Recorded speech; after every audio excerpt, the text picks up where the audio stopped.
ជំរាបសួរដល់ពុកម៉ែបងប្អូនទាំងអស់គ្នាថ្ងៃនេះជំនាញខ្ញុំដងទៀតសម្រាប់បងប្អូនណាដែលត្រូវការ boost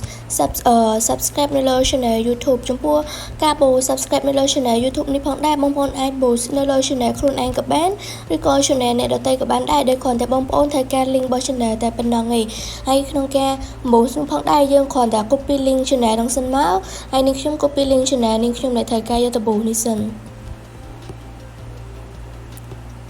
បន្ទាប់ពីយើង copy link អីហើយបងប្អូនត្រូវចូលទៅក្នុង Safari ឬក៏ Google ដើម្បី search ពាក្យថាសបាយ SMM បងប្អូន search ពាក្យសបាយ SMM តាមនេះខ្ញុំដាក់នឹងមកពេលដែលបងប្អូន search ពាក្យសបាយ SMM នឹងហើយបងប្អូននឹងឃើញwebsite មួយដែលនៅខាងលើគេដែលមានឈ្មោះសបាយ SMM រួមទាំង logo រូបតុក្កតាដែលមានផ្ទៃពណ៌សពីខាងក្រៅពេលដែលបងប្អូន search បែបហ្នឹងហើយតាំងពីដើមរហូតដល់ចប់បែបហ្នឹងបងប្អូននឹងឃើញតែ website មួយនៅខាងលើគេឯងតែបើបងប្អូន search ពាក្យថាសបាយ SMM ទៅទេអត់មានពាក្យ .com បងប្អូនអាចនឹងឃើញ website ដទៃដែលអាចធ្វើឲ្យយកច្រឡំដល់បងប្អូនងាយយកច្រឡំបានចឹងបងប្អូន search ដល់ពាក្យ .com នឹងមកណាហើយបន្ទាប់ពីយើង search ប៉ុណ្ណឹងហើយបងប្អូនឃើញ website ហ្នឹងហើយបងប្អូនចុចនៅលើ website ហ្នឹងមកពេលដែលយើងចុចនៅលើ website ហ្នឹងហើយមកដល់កន្លែងនេះយើងគ្រាន់តែដាក់ username ហើយនឹងខ្ញុំដាក់ username របស់នាងខ្ញុំ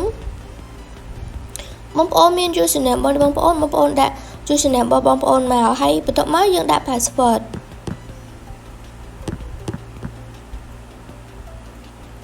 បន្ទាប់ពីយើងដាក់ password ហើយយើងគ្រាន់តែ log in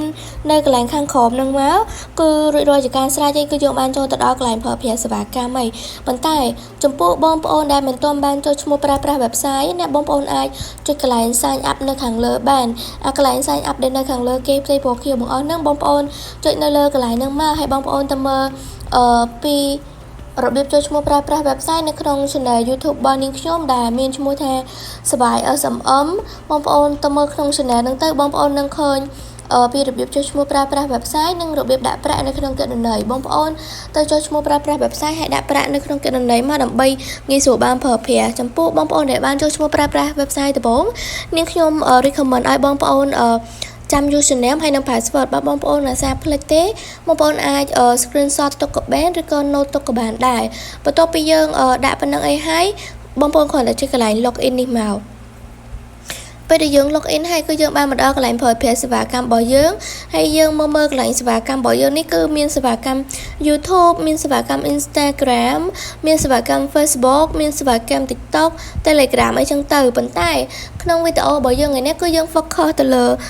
YouTube អញ្ចឹងយើង select យកសេវាកម្ម YouTube មកបន្ទាប់ពីបងប្អូន select យកសេវាកម្ម YouTube ហើយបងប្អូនអូសមកខាងក្រោមបន្តិចបងប្អូនឃើញពាក្យ category បងប្អូនឃើញសេវាកម្មមួយនៅខាងក្រោមហ្នឹងបងប្អូនចុចនៅលើកន្លោនហ្នឹងមកបងប្អូនឃើញមានសេវាកម្មជាច្រើនដែលมันមានតែសេវាកម្ម subscribe channel YouTube មួយឯងបងប្អូនឃើញមានសេវាកម្ម view មានសេវាកម្ម comment មានសេវាកម្មrandom មានសេវាកម្ម like share មានសេវាកម្មអីច្រើនទៀតបងប្អូនអាចជ្រើសយកផ្សេងបានហើយវីដេអូយើងថ្ងៃនេះគឺយើង focus ទៅលើ subscribe អញ្ចឹងយើង select យក subscribe នឹងមកបន្ទាប់មកទៀតមកដល់កន្លែងនេះគឺជាចំនួន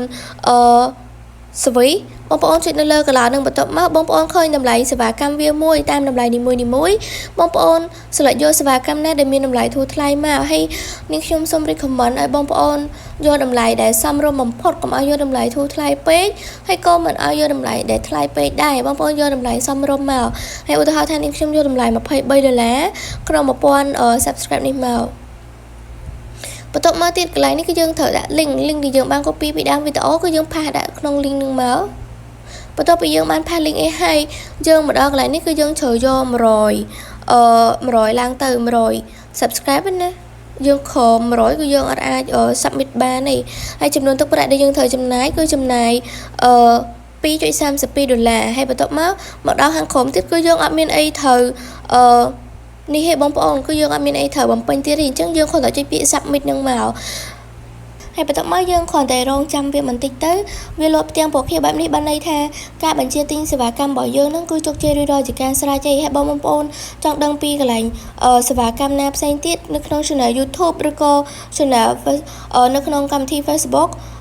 YouTube ឬក៏ TikTok អីចឹងទៅបងប្អូនអាចស្លេចយកតាមសេវាកម្មវាខាងលើហើយមករើសេវាកម្មនៅខាងក្រោមនឹងមកហើយវីដេអូយើងគឺនេះគឺមានតែប៉ុណ្្នឹងទេបើបងប្អូនមានចម្ងល់កន្លែងណាអាច comment នៅខាងក្រោមវីដេអូបានហើយចាំជួបគ្នានៅវីដេអូក្រោយអរគុណនិងជម្រាបលាបងប្អូនទាំងអស់គ្នា